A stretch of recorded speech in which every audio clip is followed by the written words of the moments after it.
Hi, David, we hear you. Okay, great. You can go ahead and start? Please go ahead. Okay. So welcome to Savannah, everybody. My name's Todd Sen. I'm one of Dave's partners. So we've been lucky enough to get to start using the dual source energy. We can certainly kind of go over protocols and stuff as people have questions of. But so essentially, this is a 68-year-old female with hypertension, diabetes, paroxysmal AFib. As the study protocol is, you have to be fail or be intolerant to a 1C or 3 agent. She was started on flecainide and had significant fatigue, and so was referred for evaluation for ablation. She's got an AFib burden of about 5%, and so essentially is a great candidate for this trial.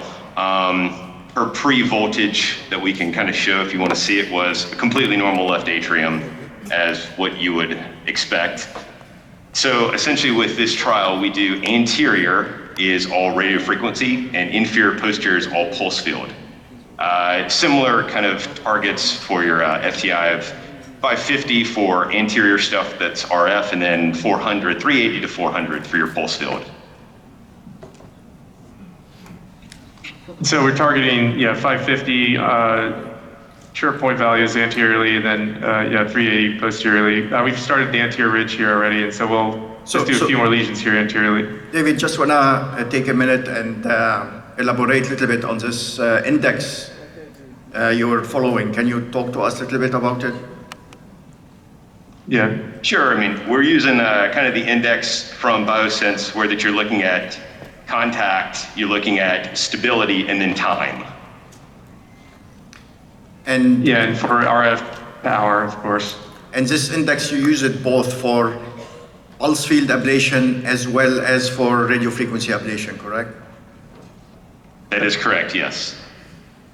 And in the pulse field, there's 24 lesions you're allowed, or pulses that you're allowed. The first 12 are the most impactful, and then the curve for the sure point value levels off after that. So it's important to have good contact on those first 12.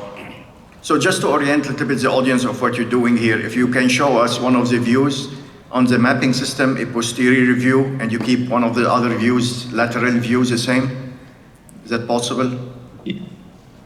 So we can see. I usually I'll have a superior view on the right, and then I'll have, once we finish this anterior ridge here, I'll go PA. Sure, so just to see if you guys have done anything posterior. So you just started the procedure and you're ablating the ridge between the left veins and the appendage. And for this part, correct, you are using radio frequency now, is that correct? Correct, and the red dots are radio frequency lesions, and then there'll be purple dots for the pulse field lesions. So we have not started pulse field ablation yet. This part is radio frequency, and when you get to the posterior wall, you will start to use pulse field ablation. That's right. That's right, and the inferior portions of the veins as well, you'll actually pulse field. So basically the rationale from this protocol, and when you get close posteriorly and near the esophagus, that's where you want to switch to pulse field ablation, correct? That's exactly right, because the whole idea is you want to limit any kind of injury to the esophagus, so this should not allow for any thermal injury to the esophagus at all. So I want to clarify that this device is investigational. This is part of a clinical study, IDE study in the United States. This is not an approved catheter yet. Anyone? Yes, that is all correct. Anyone on the panel has any experience with this catheter? Yeah, David, do you, in terms of contact force, do you do anything different with RF and PFA? Pretty similar. I mean, I use the steerable sheath here. I think that's very important for this procedure. With pulse field posteriorly, you can get good contact force. You're not worried about steam pops. So your catheter tip can have good force. You don't have to worry about that. But I try to keep the steerable sheath somewhat close, get good contact, especially on the pulse field portion. So what is the minimum contact force that you would accept? I like to see it over 10 if we can. 10 to 15 I think is pretty good. So, David, just for planning on your side, you have 30 minutes for this case, and I'm sure the audience will be looking forward to see the PFA portion of this. So, whenever you get the chance. Yes.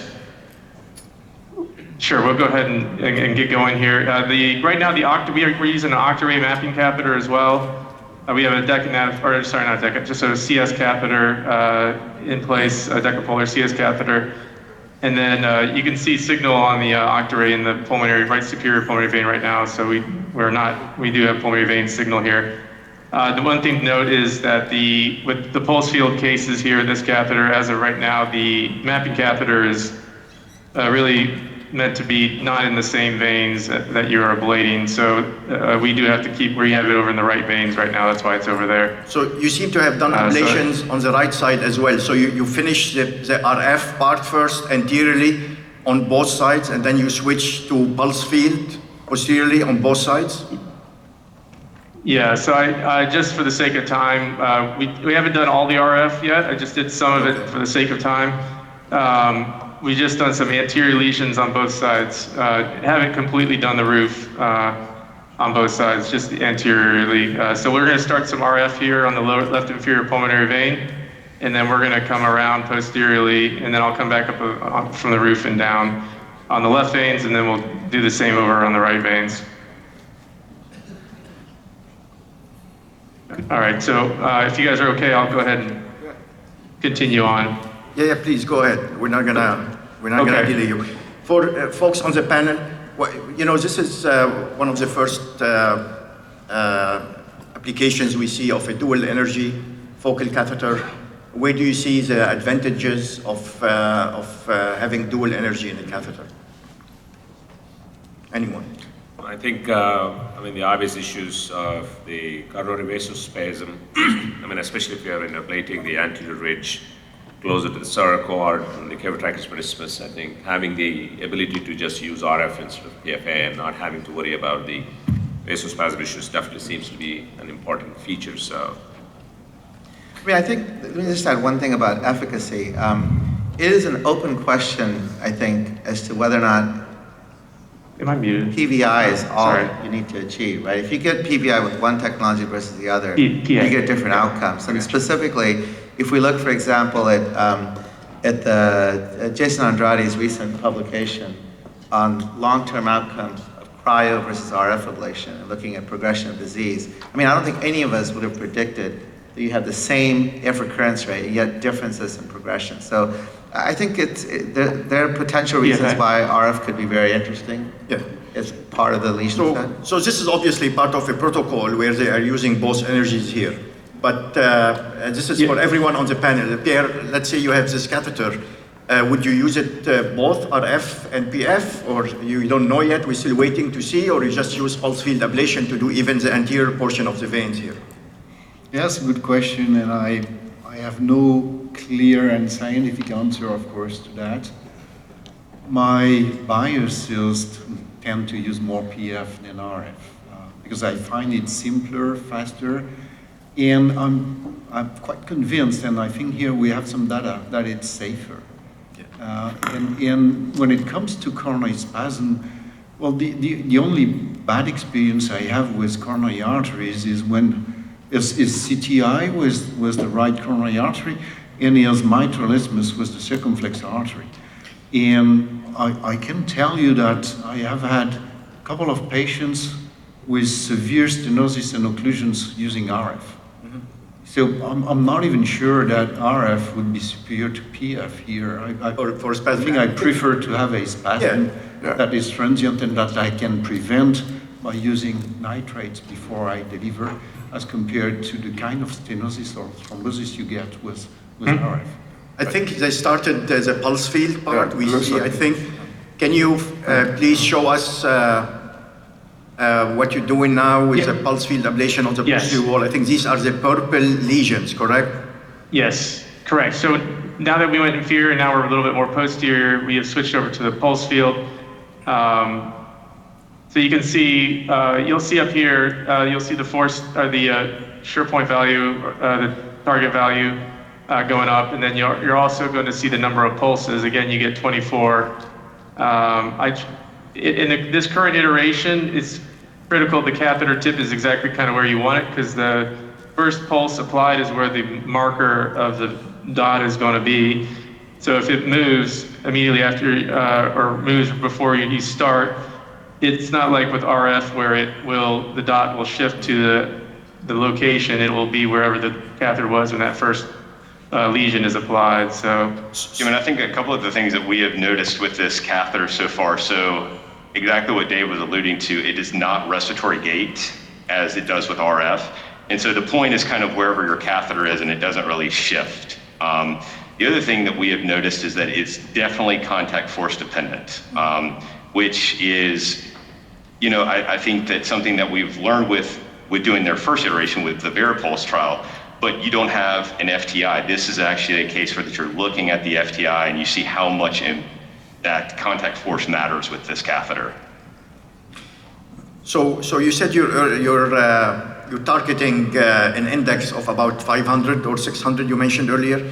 How much time it takes? Anterior is 550, and takes your normal time. For posterior, doing the pulse field, you're targeting 380 to 400. Okay. And you'll see that takes probably 10 seconds per lesion set. Okay. Peter? Sorry for interruption. So, going back to the question, to tackling the energies, like switching like RF and PFA. So, actually, I will ask the panel, if you think that the ganglion plexi, when we know that the PFA is not affected by, okay, so we need to go for like RF when we want to do. So, do you think that, can you see any benefit to have like RF and ganglion plexi effect? So the question is on autonomic effect of pulse field ablation. Is there any difference between pulse field and radio frequency, and if that's going to be a differentiator between the two technologies? I think that's a good question. I think people have a very black and white view on the whole RF versus PFA when it comes to nerves, but there are several considerations. One is that in vitro, in cell suspensions, neurons are just as susceptible to PFA as cardiomyocytes. And that also applies for adipocytes. But in different... just when you're talking about the nerve cell, so the neuron. So when you're looking at a phrenic nerve, so this will get back to GPs. Axons. If you're looking at axons and dendrons, once you get so thin, you don't generate a big charge across the cell membrane. If you like a hair-like structure. I think one other issue that I would think about would be the difference of impact on the myelinated versus unmyelinated nerves, right? I mean, for example, phrenic nerve is a myelinated nerve.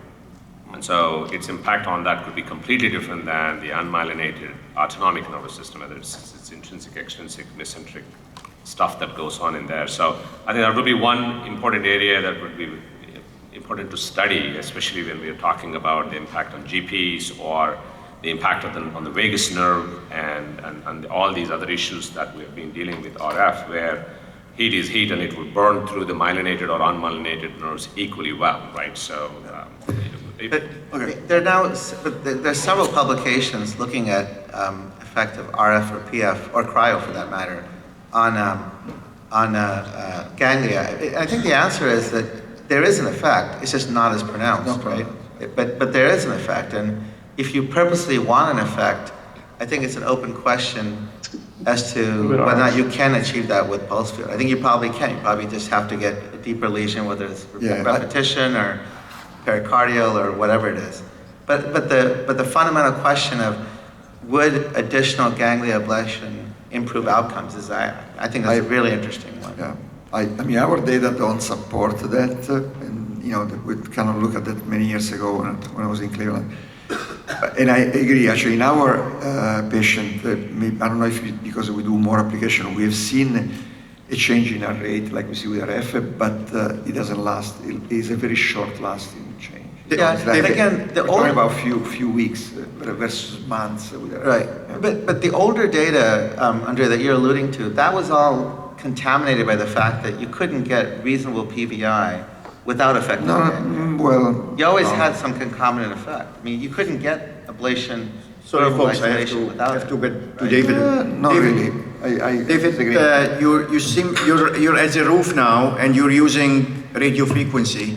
Is this part of the protocol or it is a preference? It is.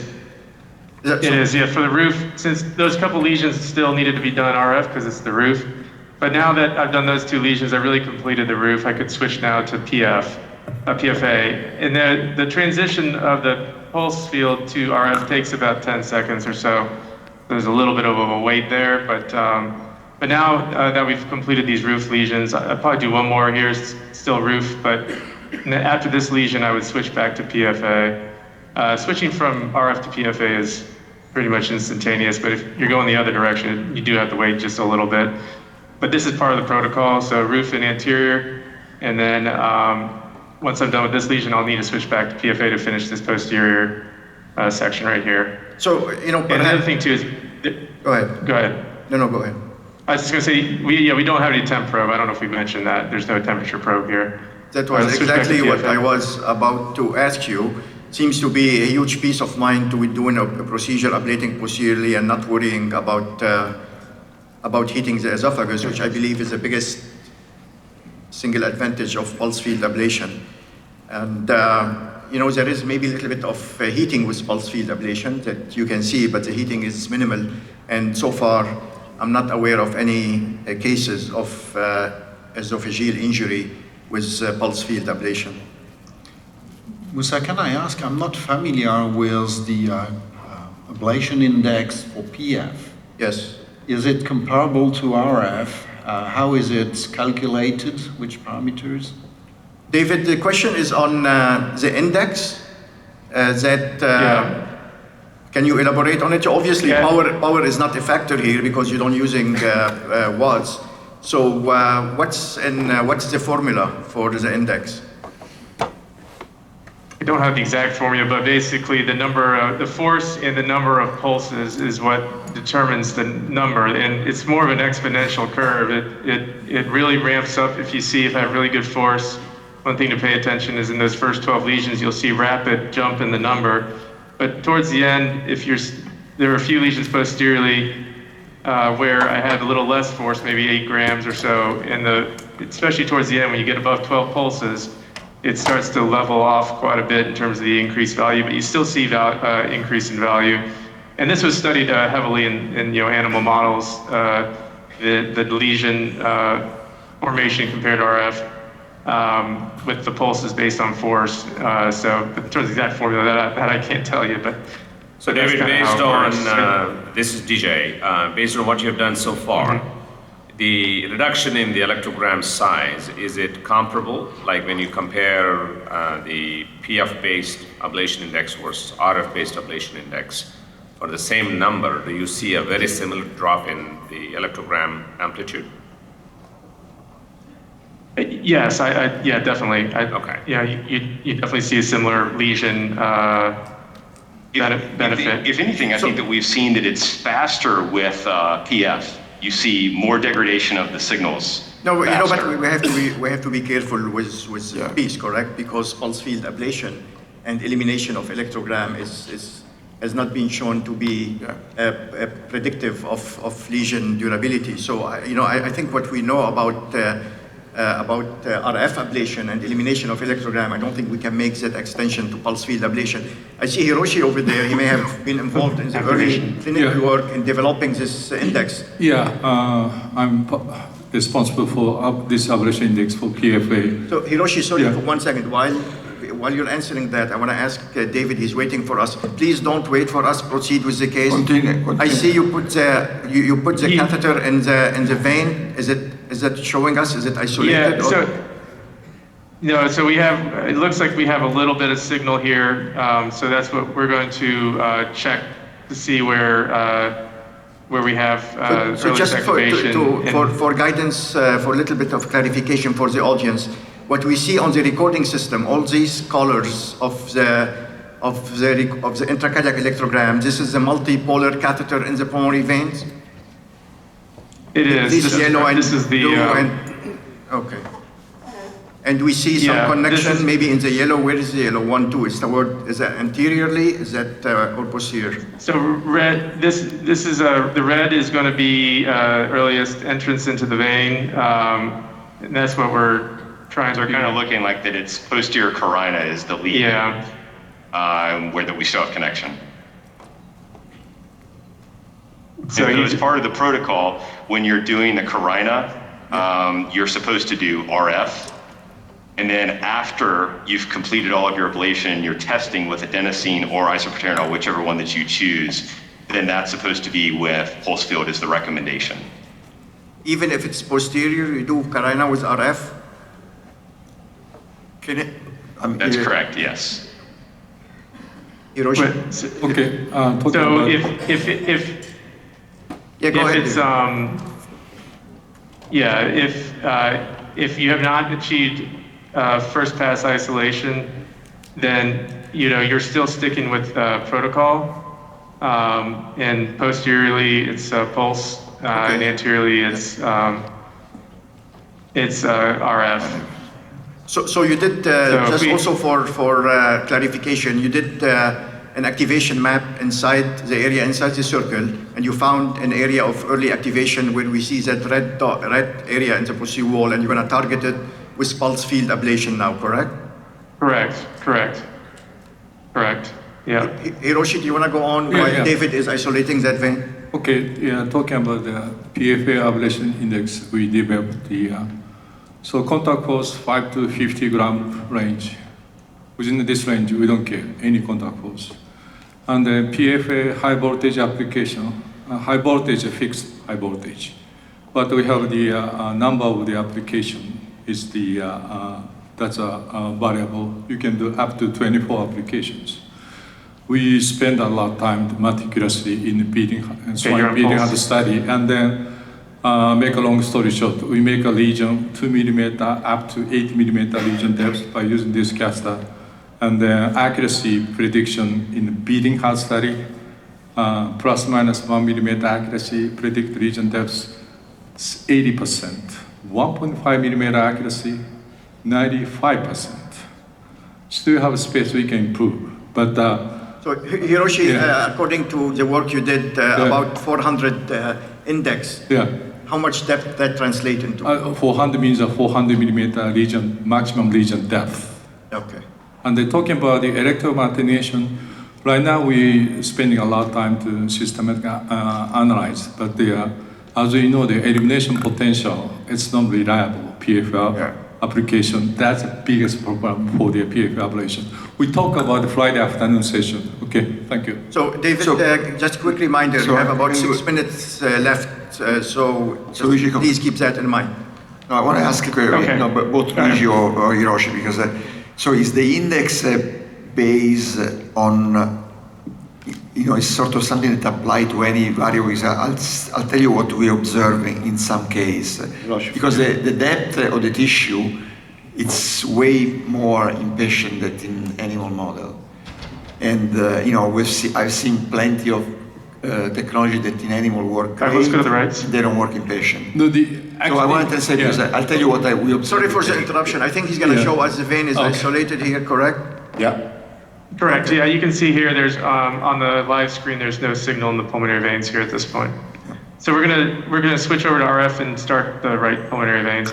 And what we'll do at the end, once the rights are done, we'll do adenosine just to double check. So David, you have 5 minutes and that's- left. So Just if you Okay. can focus Oh, on what Luigi, you Hiroshi. want to show us. So in terms of the accuracy and the correlation with the clinical result, Go and re-zero. when made the ablation index RF, at least my experience, the very good correlation clinical result. We use the same formula for the animal study and meticulously, we investigate our time. And first of all, we are very honest investigators, okay? And then we analyze the lesion size very meticulously. And I think the accuracy, although we need more data, but again, I forget it. Without contact, no lesion, PFA, period. Okay. So, Yeah. No, but let me ask you, so is Yeah. there a maximum depth that you achieve with the index or the index? PFA. no, the index can predict Okay.